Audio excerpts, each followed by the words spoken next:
দক্ষিণী তারকা ধানুষ ও বলিউড অভিনেত্রী কৃতি সাননের জুটিতে মজেছেন পুরো মুভি প্রেমীরা। এই মুভি রিলিজের পর অনেকেই প্রশংসায় ভাসিয়েছেন নতুন এই জুটিকে, আবার হেটার্সদের অনেকেই মুভিটিকে একদম ডিটারজেন্ট দিয়ে ধুয়ে দিয়েছেন। কিন্তু তারপরও সকল হেটার্সদের মুখে জামা ঘষে দিয়ে মুভিটি মুক্তির মাত্র 3 দিনের মধ্যে 50 কোটি রুপির গন্ডি পার করেছে। সিনেমাটির হিরো ধানুষ যেন হিন্দি সিনেমার জগতে একেবারে লুকোচুরি খেলা শুরু করেছিলেন। রঞ্জনাতে ঝোলছে ওঠার পর তিনি যেন ভাবলেন একটু দক্ষিণে গিয়ে হাওয়া বদল করে আসার কথা, আর সেই হাওয়া বদল এতটাই লম্বা হলো যে দর্শকরাও ভাবতে শুরু করেছিল ধনুষ কি তবে হিন্দি সিনেমার পাসওয়ার্ডটাই ভুলে গেছেন।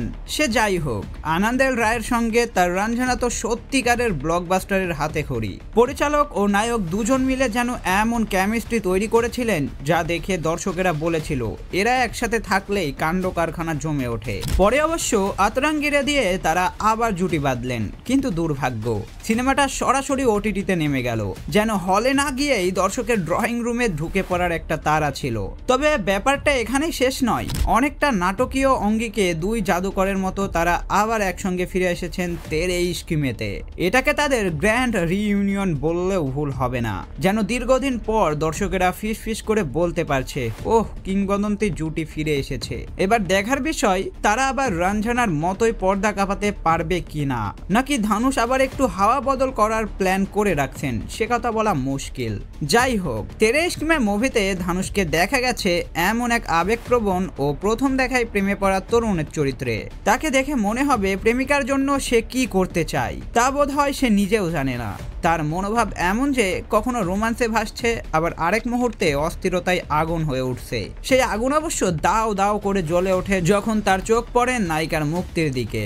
মুভির কাহিনী এমন যে কলেজ জীবনে দুজনের সম্পর্ক যখন ঠিক গোলাপি রং ধারণ করেছে, মানে চোখাচোখি লাজুক হাসি থেকে শুরু করে হোয়াটসঅ্যাপে হাই দিয়ে শুরু করে মেসেজ সিন রেখে রিপ্লাই না করার নরম অভিমান পর্যন্ত সবকিছু চলছে। কিন্তু হঠাৎ একদিন প্রেমিকা মুক্তি যেন মনে করলো জীবনে একটু টুইস্ট দরকার, তাই সে ধানুষের প্রেমিক থেকে ভালো মানুষ ক্যাটাগরিতে পাঠিয়ে দিয়ে অন্য এক পুরুষকে বিয়ে করার সিদ্ধান্ত নিল। এখান থেকেই গল্পের মোড় এমন ভাবে ঘুরে গেল যেন পরিচালক নিজেই বলছেন বন্ধুরা বেল্ট বাঁধুন, এবার আসছে টার্নিং পয়েন্ট। এর মধ্যে এ.আর. রহমান তো ছিলেনই, সঙ্গীত পরিচালনায় তিনি এমন জাদু ছড়িয়েছেন যে সিনেমা মুক্তির আগে থেকেই গানগুলো রাস্তাঘাটে, রিলসে, বাসের হর্নে সব জায়গায় বাজতে শুরু করেছে। সব মিলিয়ে ধানুষের আবেগী দোলাচল, মুক্তির সিদ্ধান্ত আর এ.আর. রহমানের সুর, তিনে মিলে গল্পটা হয়ে উঠেছে আরো প্রাণবন্ত, নাটকীয় আর দর্শকের হৃদয়ে টান মেরে দেওয়ার মতো।